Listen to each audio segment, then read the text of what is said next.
Bueno, buenas tardes. Hoy vamos a hablar de la Corte Penal Internacional, que también es un tema de la bolilla 12. Vamos a ver en primer término una línea de tiempo sobre los antecedentes que llevaron a la creación de la Corte Penal Internacional y su entrada en vigor en el año 2002. Dentro de esos antecedentes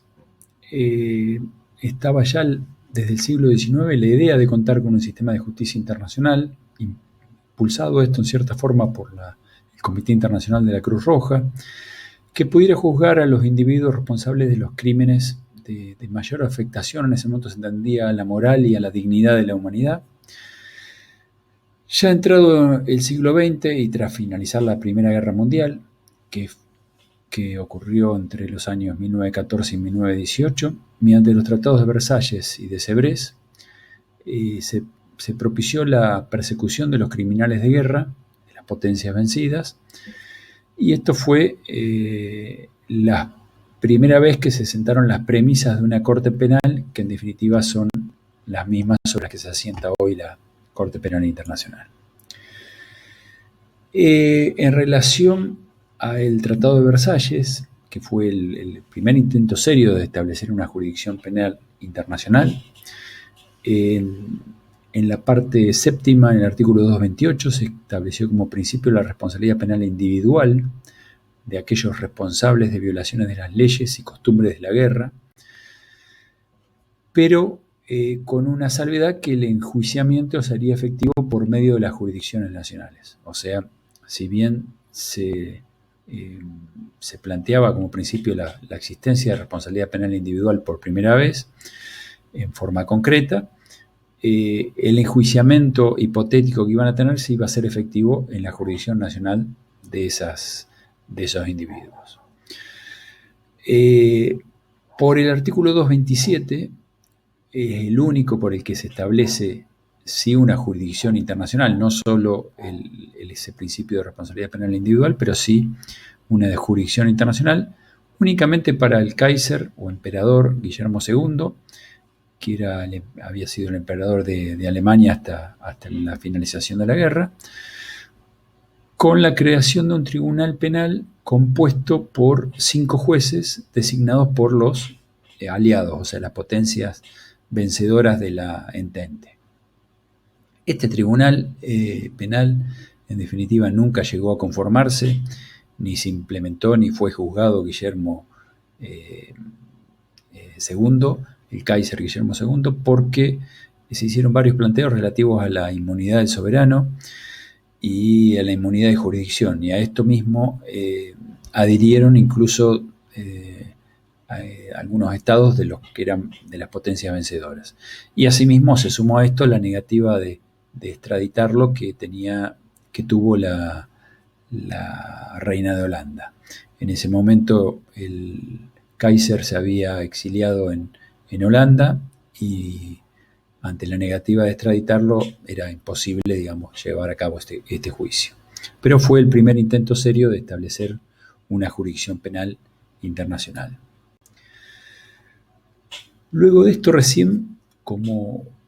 otro antecedente válido e importante en el camino hacia una Corte Penal Internacional, encontramos, tras la Segunda Guerra Mundial, que se desarrolló entre los años 1938 y 1945, la conformación de tribunales militares formados ad hoc, o sea, exclusivamente para casos ya sucedidos por las potencias vencedoras, y que iban a juzgar únicamente a los líderes políticos y militares de las potencias vencidas, Alemania y Japón. Estos tribunales se conocieron como los tribunales de Nuremberg, en el caso de los que juzgaban a los líderes alemanes, y de Tokio en el caso de los que se juzgaron en la misma sintonía a los militares japoneses y líderes japoneses. Estos tribunales militares, les recuerdo que estaban conformados por militares de las potencias vencedoras,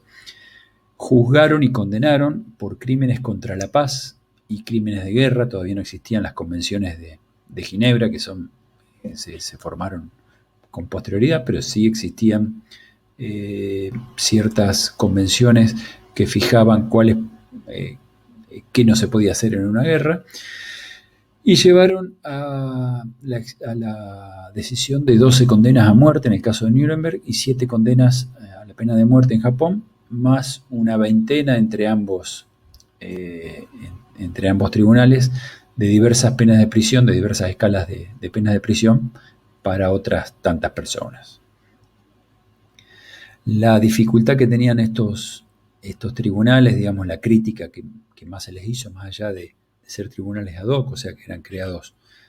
con posterioridad a los hechos que se pretendía sancionar, pero la crítica más grande que se le hizo eran que eran tribunales militares y que en definitiva sonaba mucho a una suerte de justicia de los vencedores por sobre los vencidos. O sea, no se juzgaron crímenes que también habían cometido las potencias aliadas, sino exclusivamente las que habían cometido las potencias vencidas en la guerra. Ya creadas las Naciones Unidas, y en el 9 de diciembre de 1948, o sea, unos años después de la finalización de la Segunda Guerra Mundial, se arriba a la Convención para la prevención y sanción del delito de genocidio. Es la primera vez que se determina como delito al genocidio y se lo denomina así. Esto fue adoptado por la Asamblea General de las Naciones Unidas, entró en vigor a partir de 1951, donde se prevé que los responsables por este crimen internacional serían juzgados, y esto es lo que tiene relación con la Corte Penal Internacional, por tribunales penales internacionales que tengan jurisdicción. Y al mismo tiempo se invitó a la Comisión de Derecho Internacional, también órgano de las Naciones Unidas, a estudiar la posibilidad de establecer ese órgano judicial internacional, que esto no tuvo éxito por las consecuencias de la Guerra Fría que se empezó a desarrollar en esos momentos. O sea, no hubo un acuerdo, primero no había habido un acuerdo en definitiva también sobre cuál era la figura de genocidio. Eso lo vamos a ver más adelante cuando hablemos del delito en sí. Pero, como verán, también se había fijado respecto de este delito no solo la categorización como tal, sino que esto debía ser juzgado por un tribunal penal internacional. A la izquierda hay un cuadro donde se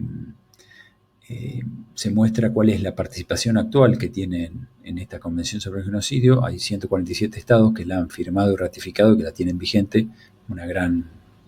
mayoría. Los antecedentes más cercanos, previos a la creación de la Corte Penal Internacional, son dos tribunales penales internacionales. El primero de ellos es el de la ex Yugoslavia, que estuvo activo entre mayo de 1993 y diciembre de 2017, que había sido creado en mayo de 1993 por el Consejo de Seguridad de las Naciones Unidas. En este caso, si bien sigue siendo un tribunal ad hoc, el nombre completo es Tribunal ad hoc para la antigua Yugoslavia. Se trata de un tribunal que tiene un carácter ya más internacional. Fue conformado por, digamos, acá no había un criterio de vencedores para crear ese tribunal, sino que tenía un carácter verdaderamente internacional, con jueces de todos los países, creado por el Consejo de Seguridad de las Naciones Unidas, en el marco del mantenimiento de la paz y la seguridad internacionales. Durante ese lapso, este tribunal desarrolló tareas de manera conjunta con la jurisdicción nacional de los estados que sucedieron a Yugoslavia, y tenía como objetivo investigar y castigar a los responsables individuales. O sea, siempre partimos de que acá se está juzgando a individuos, de la categorización de 3 crímenes internacionales: graves violaciones del derecho internacional humanitario, crímenes de lesa humanidad y el crimen de genocidio, cometidos en el territorio de la ex Yugoslavia a partir de 1991. O sea, hay un ámbito territorial que es delimitado por el territorio de la ex Yugoslavia, y un ámbito temporal que es a partir de 1991. Este tribunal llegó a juzgar a 161 acusados en total. De ellos investigó más gente incluso, pero de los que se llegó a acusar fueron 161. No hubo 90 condenados y funcionó en La Haya hasta que se cerró, como les decía, en diciembre de 2017, tras la condena al último fugitivo que tenía de las personas acusadas, que era Ratko Mladic. Pueden tal vez recordar que también junto con esa condena eran varias personas que estaban al mismo tiempo sometidas a juicio. Uno de los otros imputados, que era un ex militar serbio bosnio, se suicidó en el medio de la audiencia. Por ahí lo han visto o se han enterado en algún momento en las noticias, porque esto fue hace 3 años atrás. El otro Tribunal Penal Internacional, creado casi simultáneamente, en este caso en noviembre de 1994, también por el Consejo de Seguridad de las Naciones Unidas y por resolución 955, es el Tribunal Penal Internacional para Ruanda, que es un estado africano que en el marco de una disputa entre dos etnias rivales que habitan en este estado, los Hutus y los Tutsis, se cometieron entre los meses de abril, principalmente entre los meses de abril a julio de 1994, un genocidio brutal por parte de los Hutus hacia los Tutsis, con un estimado de entre 800.000 y 1 millón de personas muertas, nada más que en esos 3 meses. Este tribunal fue entonces también